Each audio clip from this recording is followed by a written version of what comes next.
Hey, what's going on? Welcome back to SOFREP Radio. I am your host, Rad, and today I have Kervin Aucoin today, and he is someone who has worked in the military for 15 years. He has transitioned into doing what he loves, and that's running a podcast called This Week Explained, and it's found everywhere that podcasts are at, including like SOFREP Radio. So if you go check out This Week Explained, now it's a geopolitical podcast. He touches on a wide range of everything going on in the world, as well as, I do as well, which is why he wrote in and said, hey, Rad, I'd love to be on your esteemed show. And that word esteemed, I stared at it. I was like, God, that's a nice word, so I just want to say to you, welcome to the show.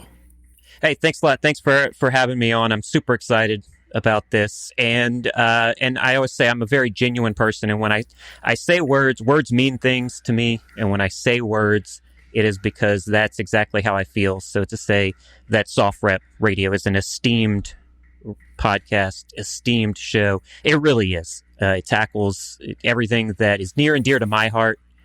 And so I just really appreciate what you guys do. It's an honor to be in this position, to be able to host the show. And, it's out there forever. I go away, 20 years later, they'll be finding these digital archives on the intranet, and you're going to be there, bro. So what I want to mention, though, as any good subscriber, YouTuber, radio host, I have merch.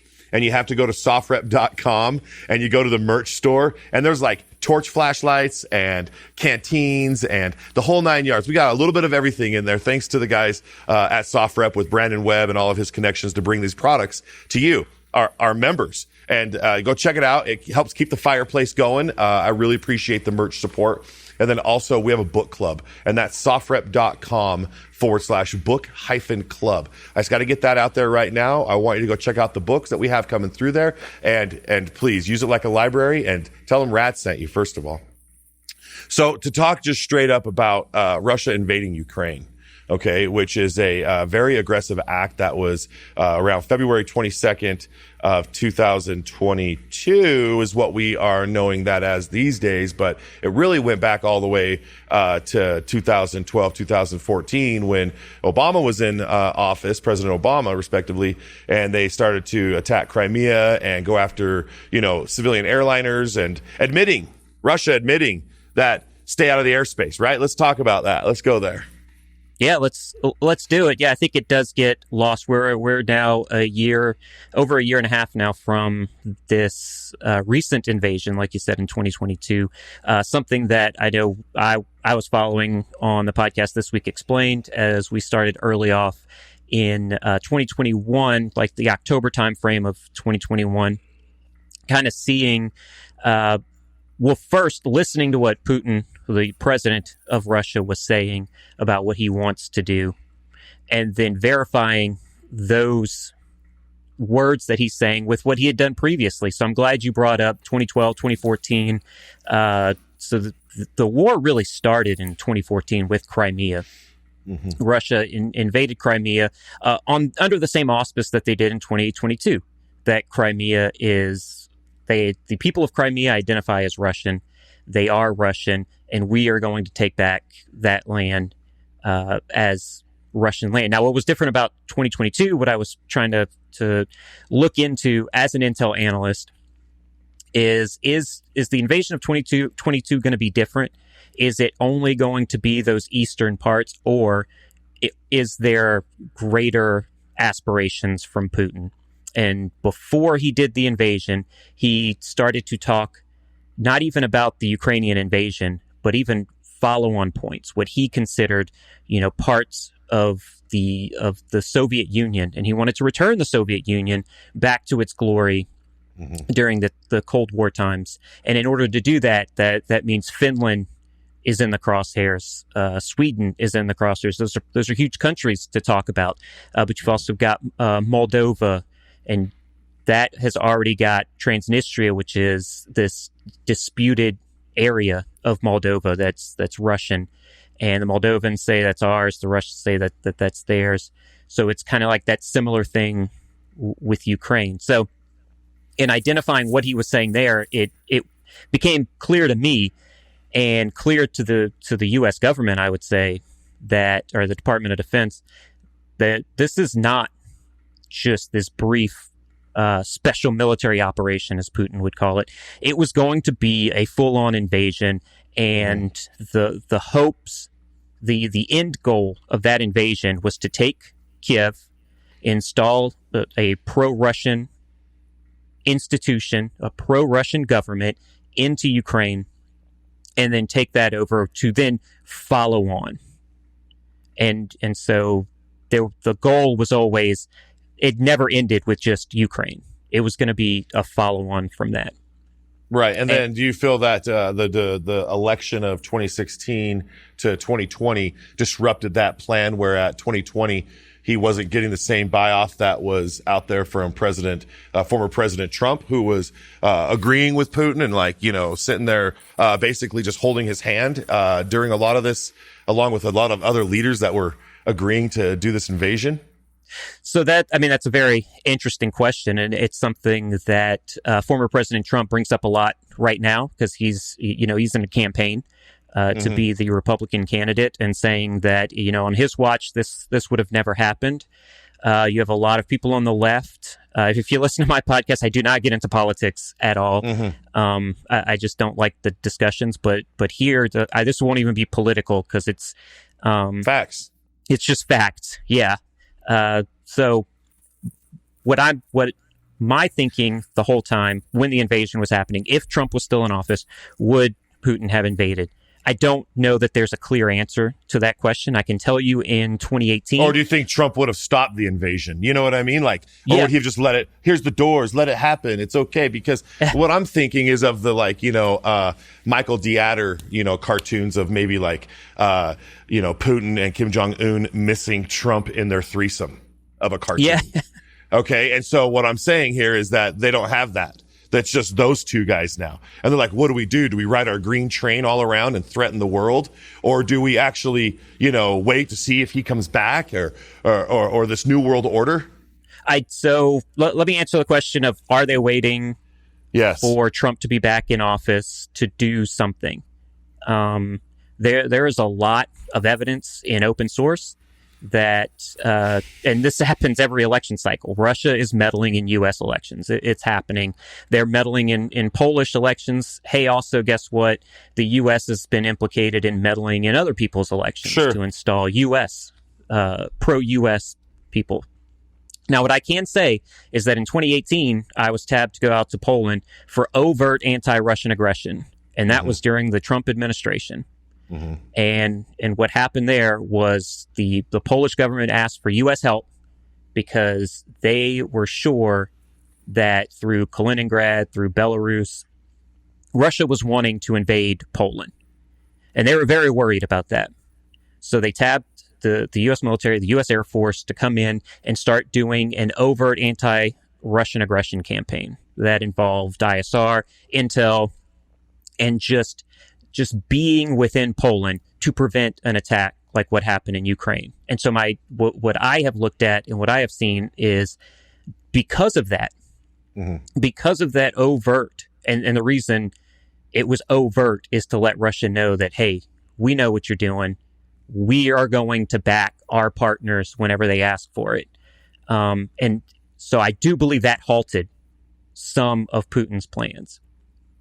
Currently right now, there was an agreement with a country that is upset Russia, and the U.S. is going over and doing that Operation Freedom Eagle. I don't know what the name of the operation per se is. And I want to say it's Armenia, but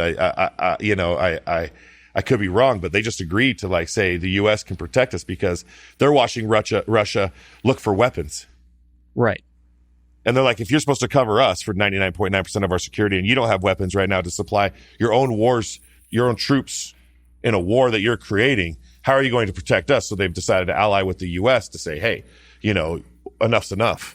Yeah, and I think that that Putin did make some missteps here. I don't think so. So it's like people like you talked about it with Armenians and in Kazakhstan and Uzbekistan, a lot of countries that said, hey, we will deal with Russia because they offer us an economic gains, they offer us different things, and they're now seeing, oh, hey, wait, we may be aligning with the wrong people here. Mm-hmm. And so that's something that, I mean, look, it's historical that Finland and Sweden asked to join NATO.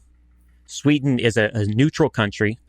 They have spent their whole history current modern history trying to be neutral in every aspect of war globally. And they said, well, this invasion of Ukraine is so significant and it's so close to home, we need that protection. Finland got that. Sweden's still working for it. But that was definitely a miscalculation from Putin in saying, hey, this was because NATO is on our doorstep and we want to try to push back against a nuclear NATO who is aggressive towards Russia. Well, now you've got Finland, who is as close as you can be to the Russian border. You've got Sweden gaining. You've got Moldova getting some talks about becoming a NATO country. And that's far off because of their economy and the size of their military. But it is a bunch of countries that are saying, hey, look, we need protections. And so there's an organization that can protect us. You say what you want about NATO, but they have been protecting their own.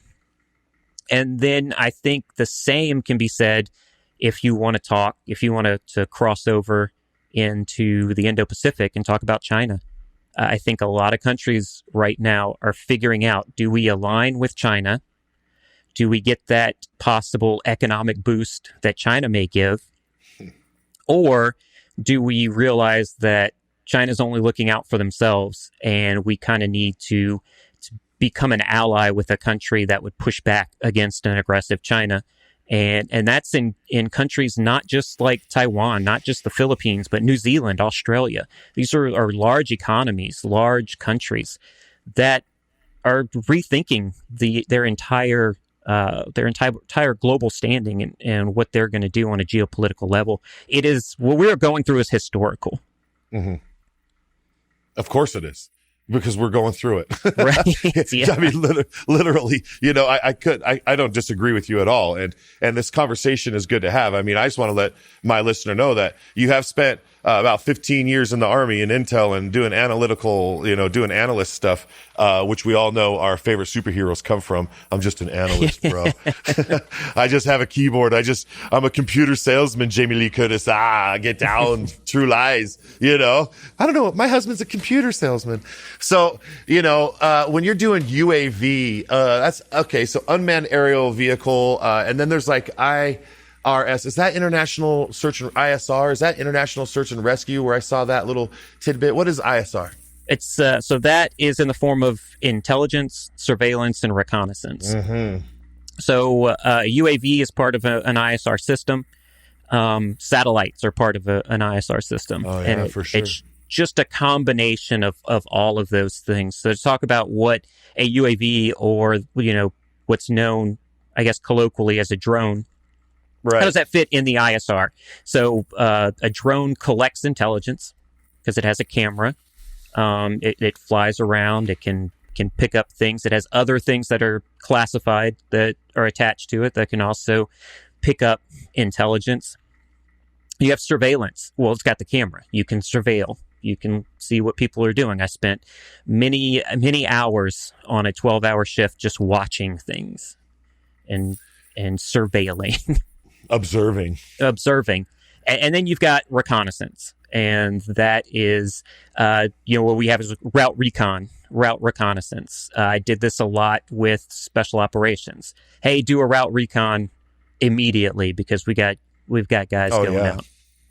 And so that's where I fit in the special operations, the SOF community as a support guy. I was an intel guy. I was that person. I could not have gone through the Q course or BUDS. I've always said that. And I had one guy while I was in Iraq, and I talked to him about it, and he actually changed my perspective on it and probably led me on the trajectory that I am today in believing in myself and doing things that I think are difficult to do, that I could never accomplish. And if you don't try it, you'll never know.